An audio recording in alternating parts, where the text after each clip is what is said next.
Barabati Hardik Pandya net practice Barabati पहुंचती हार्दिक पांड्या 9 तारिख में भारत दक्षिण आफ्रिका T20 मैच या पूर्व जितेबाला उभय देशर भारत और दक्षिण आफ्रिकार खेलाड़ी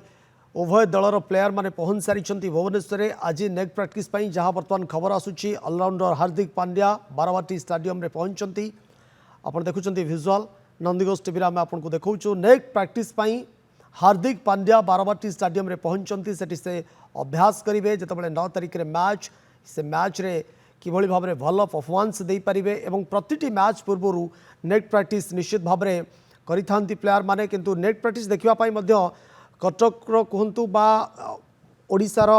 विभिन्न कोण अनुकोण जो माने क्रिकेट प्रेमी से माने पहुंचती देखिबा पई